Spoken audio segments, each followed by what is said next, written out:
दादू। अरे छोटू, दादू। तू यहाँ? दादू, कॉलेज में छुट्टियां हैं क्या? नहीं नहीं दादू।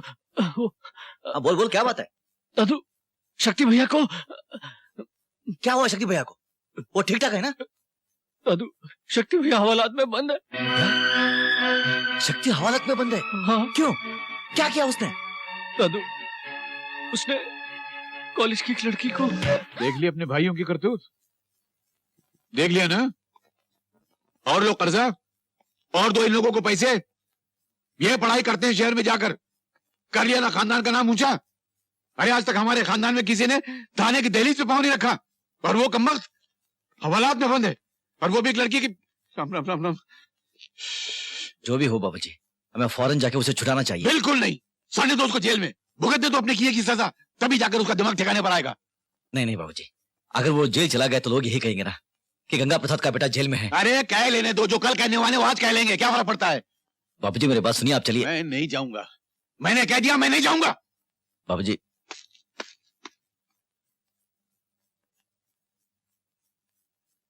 चल रहे छोटू।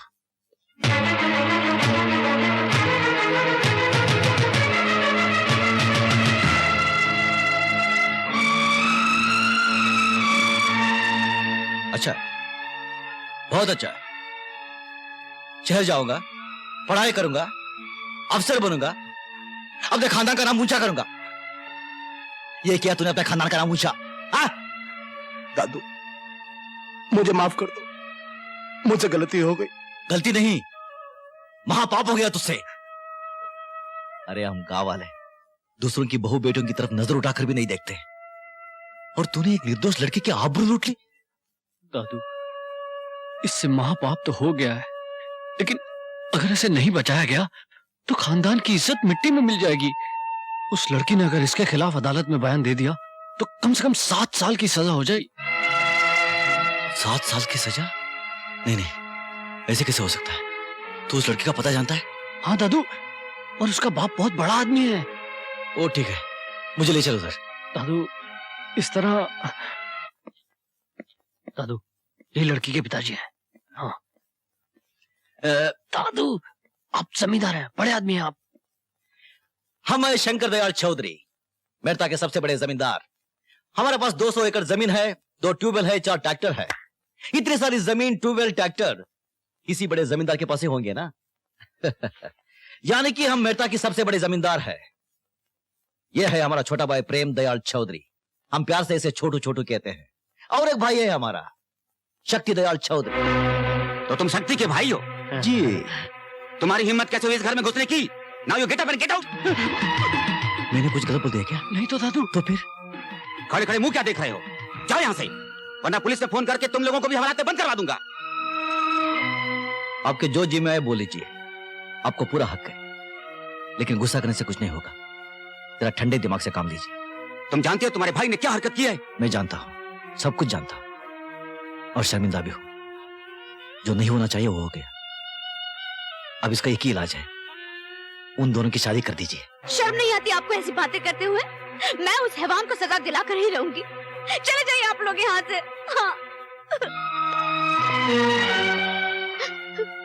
तुम्हारा गुस्सा होना बिल्कुल वाजिब है। मेरा भाई गुनहगार है, उसे सख्त से सख्त सजा मिलनी चाहिए, वो तुम दिलवाई दोगी। लेकिन बहन, औरत की इज्जत ही उसका गहना है। वो एक बार चली गई तो वापस नहीं आती, चाहे वो अमीर की बेटी हो या गरीब की। जो हादसा तुम्हारे साथ हुआ है वो क्या तुम भुला पाओगे? नहीं, जिंदगी का हर दिन हर पल काटेगा तुम्हें। मैं अकल में इतना बड़ा नहीं हूं, लेकिन उम्र में जरूर तुमसे बड़ा हूं। मेरी सलाह मानो, मेरे भाई से शादी कर लो।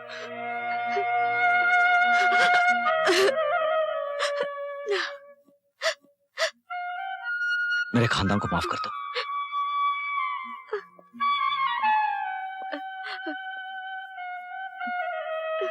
मैं अपने खानदान की इज्जत की भीख मांगता हूं।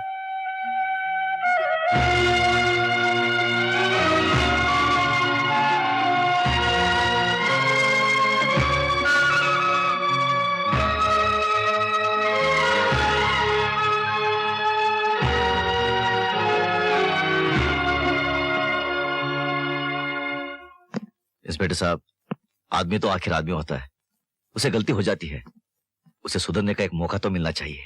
इसे हम सुधारेंगे। 7 साल जेल की चक्की पीसने के बाद जब ये बाहर आएगा तब इसे हर लड़की बहू बेटी या बहन नजर आएगी। अब तुम जा सकते हो। इंस्पेक्टर साहब जरा मेहरबानी कीजिए और आप शक्ति को छोड़ दीजिए। क्या? आप ही ने तो आकर से खिलाफ कंप्लेन लिखवाई थी। हाँ, लेकिन वो कंप्लेन मैं वापस ले रही हूँ। मगर वजह क्या है? कहीं से कोई दबाव पड़ रहा है या कोई मजबूरी है? नहीं इंस्पेक्टर साहब, दरअसल बात यह है कि ये दोनों शादी करने जा रहे हैं।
Hello, hello police station.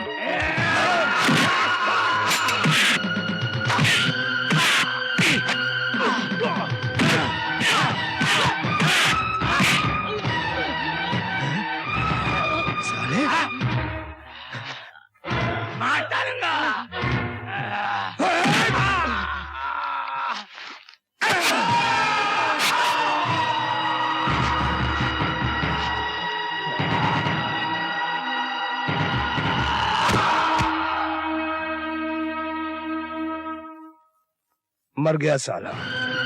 एक गुंडा क्या किया तुमने? अरे ये तो मर गया। तुमने इसका खून कर दिया। नहीं नहीं नहीं नहीं दादू, दादू ये आदमी उन्हीं गुंडों में से एक है जिसने कल छोटू पे हमला किया था। दादू इनसे हमारी तरक्की बर्दाश्त नहीं हो रही थी, हमारी वजह से इनका लाखों रुपए का नुकसान हो रहा था, इसलिए ये हम दोनों को यहाँ पे मारने आया था। दादू, दादू जी, अगर शक्ति भैया गिरफ्तार हो गए तो हम लोग बर्बाद हो जाएंगे, सारा बिजनेस चौपट हो जाएगा, मेरी मंगनी भी टूट जाएगी। इतना ही नहीं दद्दू, आज तक आपने हमारी खातिर जितनी मुसीबतें उठाई हैं, जितनी कुर्बानियां की है, उन सब पे पानी फिर जाएगा दद्दू। लेकिन मैं क्या कर सकता हूँ? दादू जी, अगर आप ये खून अपने सर ले लें तो। नहीं नहीं भैया नहीं, आप इन दोनों की बातों में हरगिज नहीं आना, ये दोनों आपको फंसा देंगे। चुप रहे। दद्दू आप बिल्कुल चिंता मत करो, हम अपनी सारी दौलत लौटा देंगे, बड़े से बड़ा वकील करेंगे। दादू आपको बचाने के लिए हम लोग अपनी जान तक दे देंगे, जान तक दे देंगे दादू। दादू जी, अब भाभी और बाबूजी की चिंता बिल्कुल मत करना, हम उनकी देखभाल करेंगे। नहीं, नहीं, आप इन दोनों की बातों में बिल्कुल नहीं आना, प्लीज, आप इन दोनों की बातों में नहीं आना। दादू जी, मेरी मंगनी टूट जाएगी, मेरा भविष्य खत्म हो जाएगा। दादू जी, मेरा भविष्य खत्म, मैं मर जाऊंगा दादू, मुझे बचा लो दादू, मुझे बचा लो, मेरा भविष्य। दादू दादू पुलिस आ गई, दादू दादू कुछ तो कीजिए दादू, दादू मुझे बचा लीजिए दादू, दादू पुलिस आ गई दादू। दादू जी,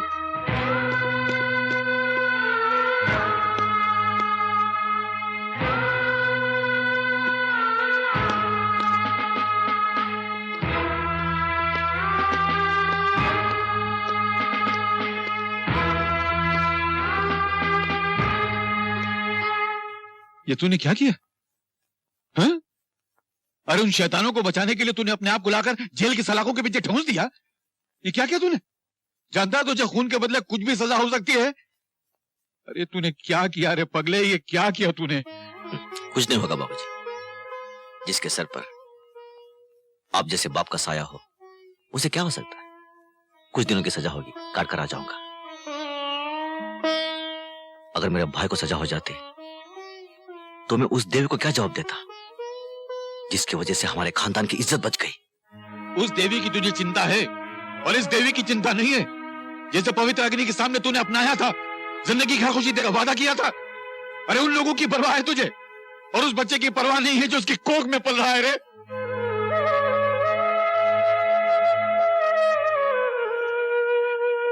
बेटा, ऐसा कोई कानून नहीं है कि तेरे बदले मैं इन सलाखों के पीछे आ जाऊं।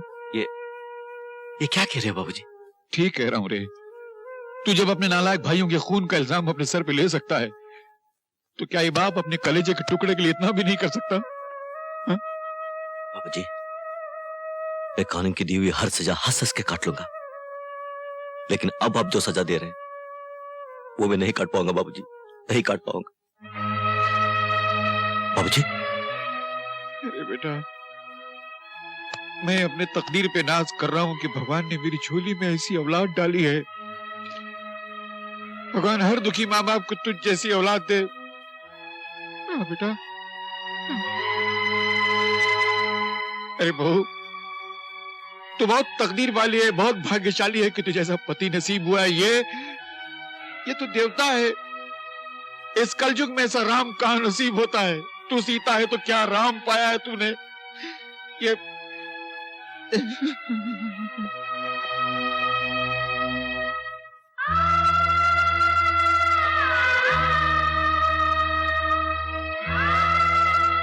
भारती,